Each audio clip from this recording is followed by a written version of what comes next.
बिस्मिल्लाहिर्रहमानिर्रहीम। अस्सलाम वालेकुम जनाब। मां आहियां इंसाफ अली मेमन, तव्हांजो दोस्त, तव्हांजो होस्ट, तव्हांजो इंस्ट्रक्टर, तव्हांजे पंहिंजे सिंधी चैनल सम्झो सम्झायो संगत। जनाब अॼु प्रीवियस जेका असां ऑटोकेट जी सीरीज़ शुरू कई आहे उन जी 7वीं क्लास में तव्हां खां मुखातिब आहियां, तव्हांजे लाइ हाज़िर आहियां। अॼोकी हिन लेसन में, हिन क्लास में असीं यूनिट सेट करणु सिखंदासीं। पहिरीं त सम्झंदासीं यूनिट आहे छा ऐं सिखण पोइ उन जे बारे में तव्हांखे आउं ॿुधाईंदुसि। जेकॾहिं इहो सभु कुझु सम्झण ऐं सिखणु चाहियो था त हिन वीडियो खे आख़िर ताईं ॾिसिजो। इनशाला तव्हांखे वॾो फ़ाइदो थियण वारो आहे। तव्हां जेकॾहिं इंट्रस्टेड आहियो ऑटोकेट में त तव्हांखे हीअ मुकमिल वीडियो ॾिसणु खपे ऐं इन सां तव्हांखे वॾो फ़ाइदो थींदो। हाणे वीडियो शुरू करण खां पहिरीं मुंहिंजी हमेशह वांगुरु इहा ई रिक्वेस्ट आहे त हीअ तव्हांजो मुंहिंजो सिंधी चैनल आहे, प्लीज़ इन खे प्रमोट कयो ऐं इन खे सब्सक्राइब कयो। सब्सक्राइब करण जे लाइ रेड कलर जे बटन खे क्लिक कंदो ऐं पोइ बेल जे आइकॉन खे बि क्लिक कंदो। ईअं करण सां तव्हां वटि मुंहिंजी हर नई अचण वारी वीडियो पहुचंदी ऐं उन खे ॾिसी तव्हां उन मां फ़ाइदो वठी सघंदो। हाणे हलूं था वीडियो जी तरफ़। त ऑटोकेट खे ओपन कंदासीं। ऑटोकेट में अचण खां पोइ जनाब हाणे आउं तव्हांखे ॿुधायां त यूनिट आहिनि छा ऐं यूनिट आहे छा। हाणे सपोज़ कयो असां हिकिड़ी कमांड ॾियूं था लाइन जी, एल खे प्रेस करे इंटर कंदासीं त लाइन कमांड थी वई। हाणे हितां खां वठी ही सेकेंड असां पॉइंट कयो, आर्थो मोड खे ऑन करियां थो, F8 करियां थो त हीअ आर्थो लाइन सीधी लाइन थी वई।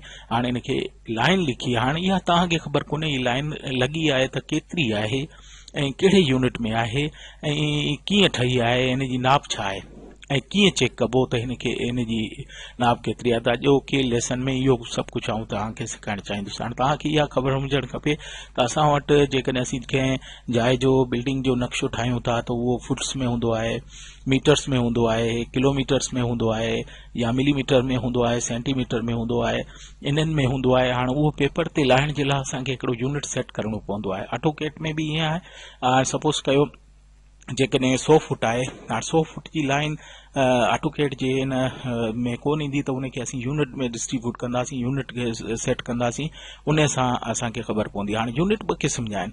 हिकिड़ो मैट्रिक यूनिट चवराईंदो आहे। मैट्रिक यूनिट में जेके शयूं तव्हीं मीटर्स में वठो पिया, मीटर्स जो मुराद इहो आहे मीटर मिलीमीटर में, सेंटीमीटर में, मीटर में, किलोमीटर में वठो था, उनखे मैट्रिक सिस्टम चइबो आहे।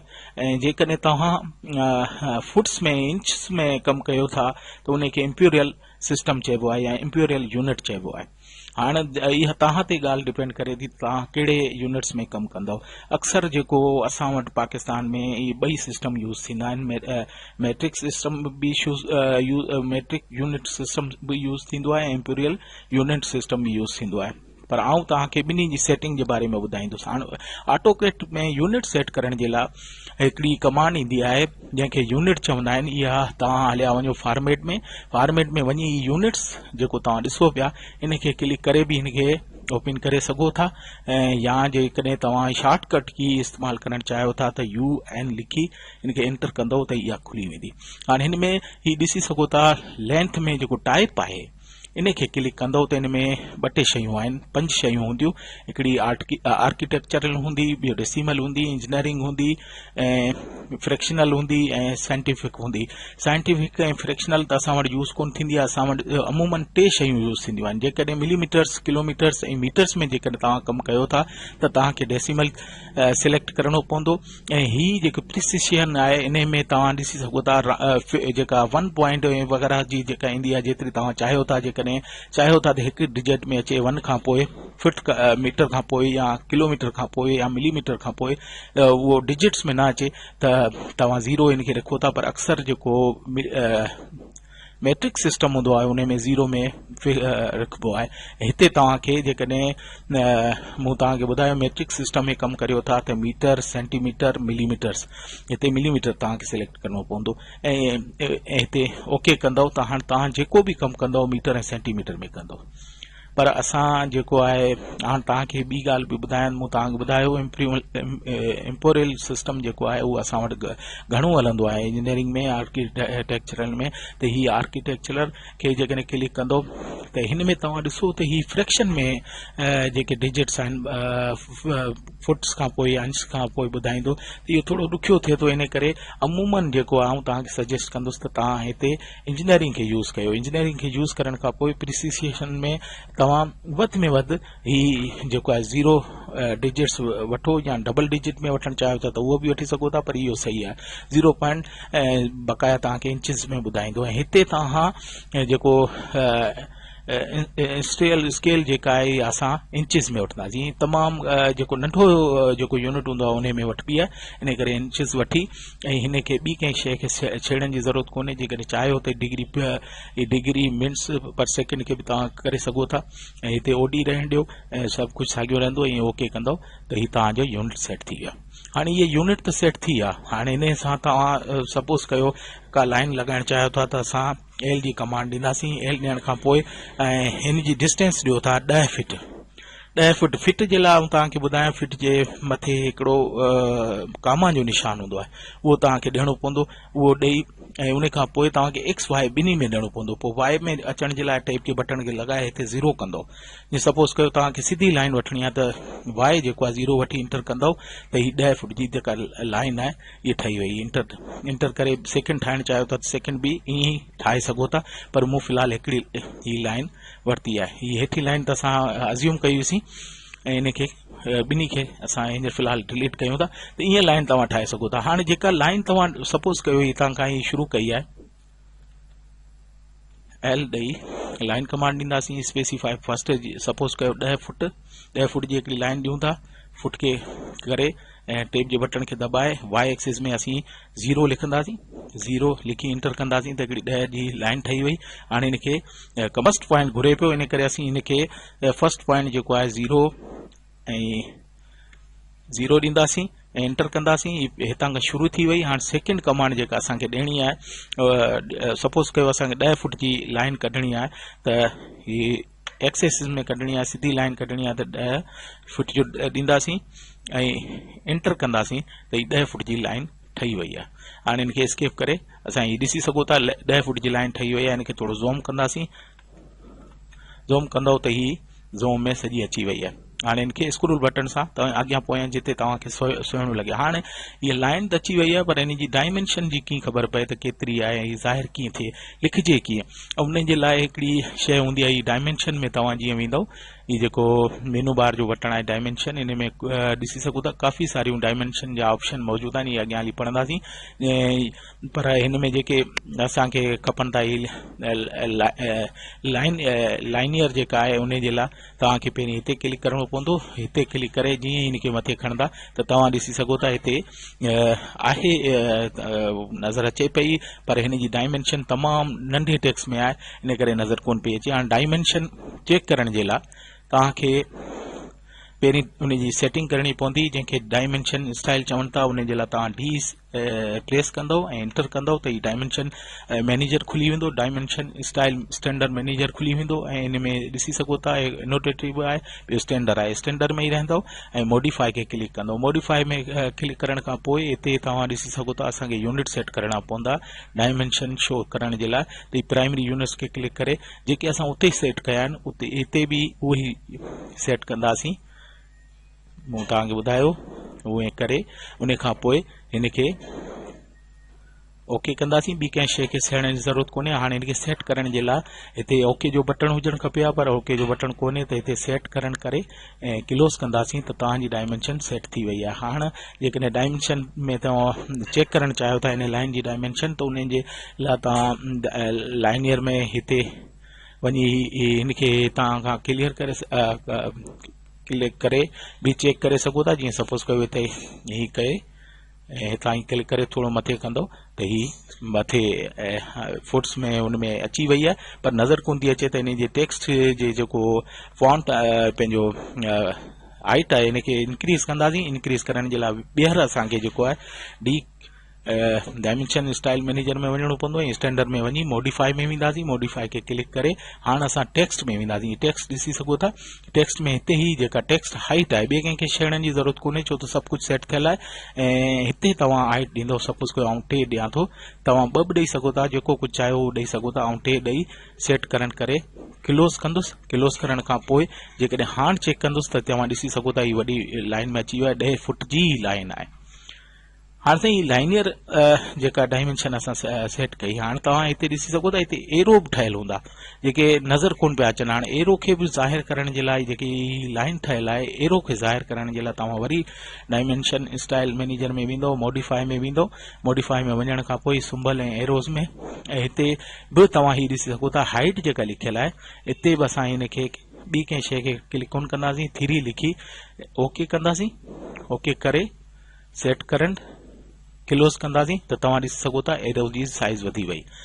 ईअं ई असां जेको आहे डायमेंशन इन जी चेक कंदासीं कंहिं बि लाइन जी, यूनिट सेट कंदासीं, यूनिट सेट करे पोइ उन खां पोइ डायमेंशन स्टाइल मैनेजर में वञी असां उन जो जेके आहिनि प्राइमरी यूनिट सेट कंदासीं, उन खां पोइ उन जो सिंबल्स जो बि हाइट वधाईंदासीं ऐं टेक्स्ट जी बि हाइट वधाईंदासीं।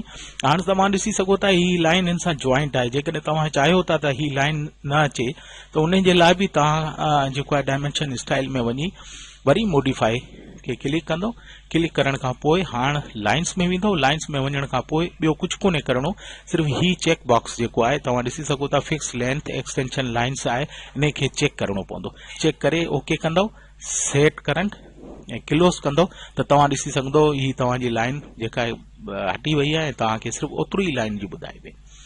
हाणे जनाब इहो त थियो लाइनियर। हाणे हिन जी डायमेंशन चेक करण जे लाइ सपोज कयो आउं हिनखे डिलीट कयां थो, हाणे मूंखे चेक करणी आहे त उन जो या त आउं हितां ही डायमेंशन में वञी लाइनियर खे डायमेंशन खे सिलेक्ट करियां, या पोइ उन जो हिकिड़ो शॉर्टकट की अचे थी DLI लिखी एंटर कंदो त हीअ एक्टिव थी वई। हाणे हीअ फर्स्ट पॉइंट घुरे पियो, हीअ सेकेंड पॉइंट घुरे पियो, इनखे मथे खणी वेंदो त इहे साॻी तव्हां कमु करे सघो था। हाणे ज़हन में रखणो पवंदो त लाइनर कमांड जी जेकॾहिं डायमेंशन चेक करणी आहे तव्हांखे त उन जे लाइ तव्हांखे शॉर्टकट की लॻाइणी पवंदी DLI ऐं इंटर कंदो त हीअ लाइनर डायमेंशन जेका आहे कमांड शुरू थी वेंदी ऐं ईअं ई तव्हां चेक करे सघो था। हाणे सपोज कयो हिकिड़ो ट्राइंगल मूं वटि आहे, असां ठाहियां थो, सॉरी लाइन कमांड खणूं था, हितां खां ही लाइन ॾियूं था, हितां खां ही लाइन ॾियूं था, ऐं मूं तव्हांखे ॿुधायो त जेकॾहिं क्लोज़ बटन सां जेकॾहिं तव्हां क्लिक कंदो त क्लोज़ थी वियो।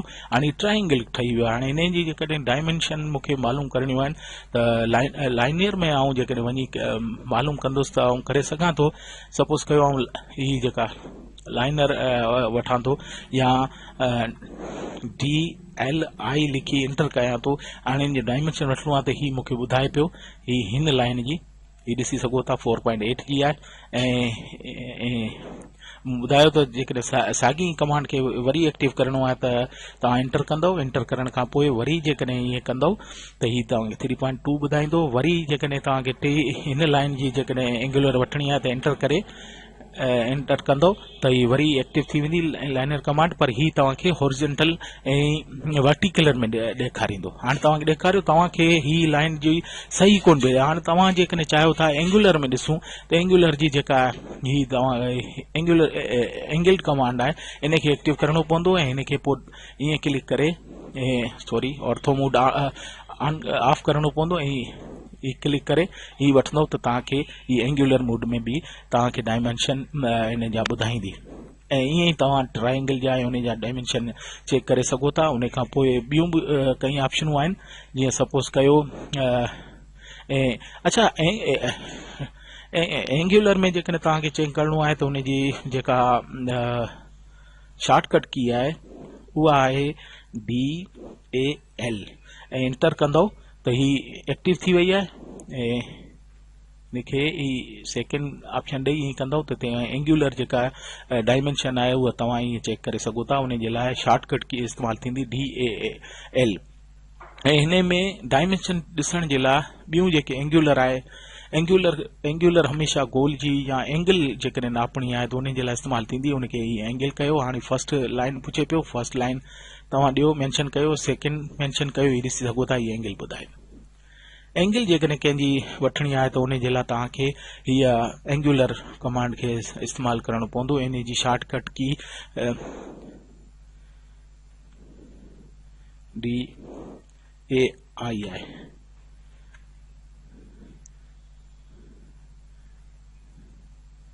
सॉरी इन जी शॉर्टकट की जेका आहे उहा असां इस्तेमालु कंदासीं DIA ऐं एंटर कंदासीं त हीअ अननोन ॿुधाए पियो ऐं इन सां तव्हां जेको आहे तव्हां ही चेक करे सघो था एंगल खे चेक करे सघो था। हाणे मूं तव्हांखे ॿुधायो त जेकॾहिं यूनिट सेट कंदव ऐं उन खां पोइ काफ़ी शयूं जेके आहिनि उहो तव्हांखे चेक करणियूं पवंदियूं। उन जे लाइ ही जेको आहे तव्हां इस्तेमालु करे सघो था। ऐं हाणे जेकॾहिं आर्क जी तव्हांखे लेंथ वठणी आहे, आर्क ऐं सर्कल मूं तव्हांखे अञा पढ़ाया कोन्हे, अॻियां हली तव्हांखे पढ़ाईंदुसि। आर्क त मूं डिस्कस कयो आहे तव्हां सां, त आर्क हिकिड़ो ठाहियूं था, आर्क जी कमांड खे करियूं था ऐं ही हिकिड़ो असां आर्क ठाहियो आहे। हाणे हिन जी जेकॾहिं असांखे वठणी आहे त उन जे लाइ असां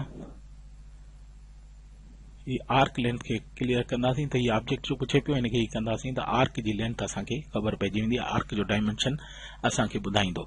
ऐं ईअं ई हिन में ॿिया बि ऑप्शन आहिनि। जेकॾहिं को सर्किल आहे, सपोज कयो असां सर्किल कमांड वठूं था, सर्किल कमांड जे लाइ C प्रेस करे एंटर कंदासीं, ही सर्किल ठही वियो। हाणे हिन जी जेकॾहिं तव्हांखे मालूम करणी आहे त इन जे लाइ तव्हां डायमेंशन में वञी ऐं ही रेडियस जेका आहे इनखे क्लिक कंदो ऐं हिते क्लिक करे ही तव्हांखे रेडियस ॿुधाईंदो। ऐं जे सपोज करियो इन ही सर्किल जो तव्हां जेकॾहिं डायमीटर ॾिसणु चाहियो था त डायमीटर खे क्लिक करे ही तव्हांखे डायमीटर बि ॿुधाईंदो। त डायमेंशन खे यूनिट सेट करण खां पोइ तव्हां डायमेंशन ईअं चेक करे सघो था, यानी जेको डायमेंशन आहिनि इहे मालूम करे सघो था। ॿियूं बि हिन में शयूं आहिनि, इहे असां पढ़ी चुका आहियूं, अॻियां हली पढ़ंदासीं। ऐं जनाब त अॼोकी क्लास एसि ताईं हुई ऐं नेक्स्ट क्लास में इंशाल्लाह वरी ॿियो को कमांड डिस्कस कंदासीं। हाणे इन क्लास में मूंखे ॾियो इजाज़त ऐं इन सां त मूंखे मुंहिंजे चैनल खे प्लीज़ सब्सक्राइब कयो। सब्सक्राइब करण जे लाइ रेड कलर जे बटन खे क्लिक करे ऐं बेल जे आइकॉन खे क्लिक कंदो त ईअं करण सां तव्हां वटि मुंहिंजी हर नई अचण वारी वीडियो पहुचंदी ऐं मुंहिंजी वीडियो खे ॾिसी तव्हां फ़ाइदो वठी सघंदव। मुंहिंजे वीडियोज़ खे लाइक ऐं शेयर करणु न विसारियो। कमेंट्स में लिखो त तव्हांखे को क्वेश्चन आहे त उन सां आऊं तव्हांखे इनशाला जो जवाबु ॾींदुसि। इन सां गॾु आऊं तव्हां खां इजाज़त वठंदो इन दुआ सां, अल्लाह तव्हांखे ख़ुशि ऐं आबाद रखे। अल्लाह हाफ़िज़।